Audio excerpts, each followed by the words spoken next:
Good evening students.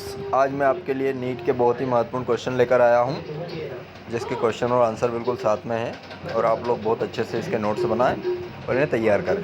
पहला question है कि कौन सा पादप उत्पाद सबसे कठोर होता है। तो पादप उत्पाद में बहुत सारी चीज़ें होती है, जैसे सेलुलोज होता है, लकड़ी होती है, उसमें बहुत सारी चीज़ें होती हैं, लेकिन क्यूटीन नाम का जो तत्व होता है वो क्या होता है, सबसे कठोर होता है। अब अपन दूसरे प्रश्न पर जाते हैं कि मक्का में जंपिंग जीन की खोज किसने की थी। तो जंपिंग जीन की खोज मेंडल ने की थी। मेंडल के बारे में एक और चीज़ भी ध्यान रखें आप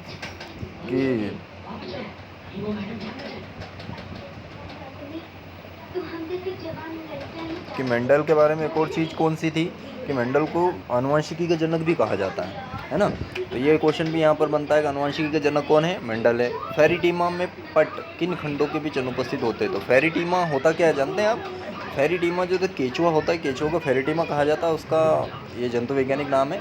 तो उसमें पाँचवा छठा और सातवां आठवां इसमें जो रहते हैं पट नहीं पाए जाते। इनमें कौन सा एंजाइम ग्लूकोज को अल्कोहल में बदल देता है। तो लाइपेज नाम का जो एंजाइम होता है वो ग्लूकोज को कायम बदल देता है अल्कोहल में। ग्लूकोज से अल्कोहल बदलने के लिए किस एंजाइम का उपयोग होता है, लाइपेज का। ऐसे ही अगला क्वेश्चन है 5 नंबर का आपका कि रसारोहण के लिए सर्वमान्य परिकल्पना क्या है।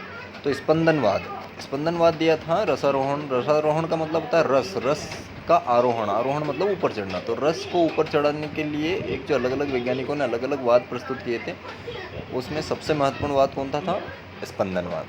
अगर किससे प्राप्त किया जाता है तो क्लोरेला से। क्लोरेला एक शैवाल होता है जिसके माध्यम से क्या प्राप्त होता है, अगर होता क्या है, जहाँ पर बैक्टीरिया जो रहते हैं, बैक्टीरिया जीवाणुओं का वृद्धि की जाती है, वो एक माध्यम होता है, कल्चर माध्यम, जिसको क्या कहा जाता है, अगर। 7 नंबर का क्वेश्चन है 16 कोशिकीय अवस्था में भ्रूण क्या कहलाता है। तो 16 कोशिकीय अवस्था में भ्रूण क्या कहलाता है, मोरूला। ऐसे कभी ब्लास्टूला कहलाता है। तो ये अलग अलग अवस्थाएं होती हैं, लेकिन 16 कोशिकाओं का होता है तो क्या बोलेंगे उसको, मोरूला। 8 नंबर क्वेश्चन किस प्रकार के अनुक्रमण में लाइकेन प्राथमिक जैविक समुदाय होते हैं। तो लिथोसियर। एक अपने आप में ही क्वेश्चन है कि लिथोसियर जो अनुक्रमण होता है, अनुक्रमण मतलब जैसे कि कोई चीज़ कहाँ पर ख़त्म हो जाती है, जैसे कि नई ज़मीन बची, वहाँ पर कोई घास उगना, उसका अनुक्रमण कहलाता है। तो लाइकेन जहाँ पर प्राथमिक जैविक समुदाय होता है उसको लिथोसियर कहा जाता है। साइकस में परागण कैसी अवस्था में होता है तो 2 कोशिकीय अवस्था में होता है।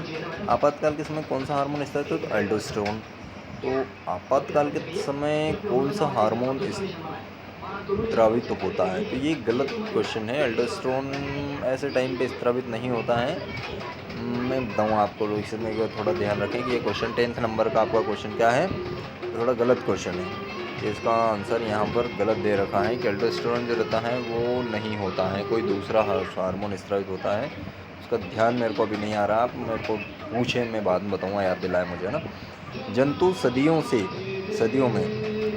सदियों में एक अक्रिय अवस्था से गुजरते हैं, इसे क्या कहा जाता है, सर्दियों में से। तो सर्दियों में जो अक्रिय अवस्था, जैसे मैंने पिछले वाले वीडियो में बताया था कि इसको एस्टिवेशन कहा जाता है, जिसमें ठंड के टाइम पे बिल्कुल निष्क्रिय हो जाते हैं। द्विनाम पद्धति नामकरण किसके द्वारा दी गई थी, तो लीनियस के द्वारा। लीनियस के बारे में एक और बात क्या है कि लीनियस को वर्गीकी का जनक भी कहा जाता है।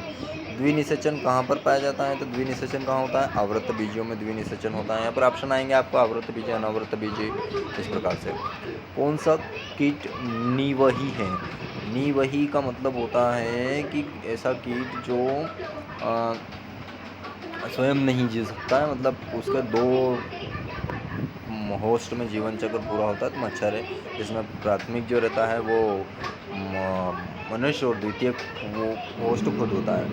रुधिर का थक्का जमाने के लिए आवश्यक विटामिन कौन सा है, तो विटामिन के जो रहता है इसको प्रोथ्रोम्बिन भी कहा जाता है, और इसको जो रहता है ये विटामिन के रक्त का थक्का जमाने के लिए आवश्यक होता है। 2 भिन्न आवासों में राज्य क्षेत्र संबंध स्थान पर जैव विविधता की उपस्थिति क्या कहलाती है, बोटल नेक प्रभाव। ये आप याद रखें, अपने आप में नया क्वेश्चन है।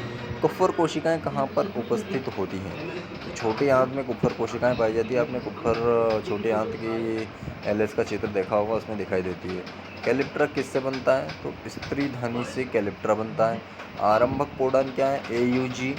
UAG जो रहता है, GAU जो रहता है वो समापन कोडान होता है। तो आरंभक कोडान UAG। AUG को क्या बोला जाता है, समापन कोडान। पैराफिन वैक्स क्या है, मोनोहाइड्रिक अल्कोहल को पैराफिन वैक्स कहा जाता है। डीएनए का गुणन क्या कहलाता है, डीएनए का गुणन क्या कहलाता है, अनुवादन। इसको ट्रांसलेशन भी कहा जाता है अंग्रेजी में।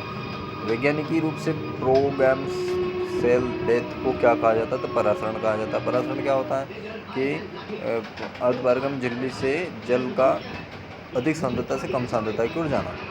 पत्तियों के विलगन का क्या कारण है? तो ABA क्या है? ये एब्सिसिक एसिड, इसका फुल फॉर्म होता है। एक हार्मोन होता है जो पत्तियों का विलगन, मतलब पत्तियां जो झड़ जाती है पेड़ों से, उसका कारण ये हार्मोन होता है। ये परिवर्तन जो लार्वा को आवश्यक रूप में परिवर्तित कर देते, आवश्यक वयस्क में परिवर्तित कर देते, एकांतरण कहलाता है ना। मुर्गे का सीन सेकर्म है ना, सीन सेकर्म कितनी कोशिकाओं का बना होता है? तो 16 कोशिकाओं का। 16 कोशिकाओं को ऊपर आया था मरूला भी कहते हैं। मेंढक के हृदय में हृदय पेशियाँ जंतुओं की बनी होती हैं, जंतुओं की बनी होती है, उन्हें क्या कहा जाता है? माया नीमा उनको कहा जाता है। अब एस्केरिस में सीलाम क्या कहलाती है? तो हीमोसील होती है। हीमोसील मतलब उसमें क्या होता है कि गुहा होती है जिसमें द्रव भरा हुआ रहता है। तो एस्केरिस की गुहा, सीलोम का मतलब होता है गुहा। कौन सी कहलाती है? हीमोसील। काकरोच में लार्वा तथा निम्फ के गुण किसके द्वारा बनाए रखे जाते हैं? तो लार्वंतियों के द्वारा। अमीबा में संकुचनशील धनी का क्या कार्य होता है? तो अमीबा का चित्र देखा होगा आप लोगों ने। किसी भी आकार का नहीं होता है, लेकिन एक संकुचनशील धनी होती है, संकुचनशील धनी हो पाई जाती है जो परासरण नियंत्रण का कार्य करती है। खरगोश में लंबी अस्थि का छोर दूसरी अस्थि किस द्वारा जुड़ा रहती है? तो उपास्थि द्वारा। ये कुछ 30 क्वेश्चन यहाँ पर मैंने आपको बताया है। इन क्वेश्चनों को आप नोट करें और तैयार करें। ओके, आप मेरे यूट्यूब चैनल पर भी इन क्वेश्चन को देख सकते हैं, जहाँ पर आपको मोबाइल में डाउनलोड नहीं करना पड़ेगा और डायरेक्ट आप देख सकते हैं। Okay, good bye.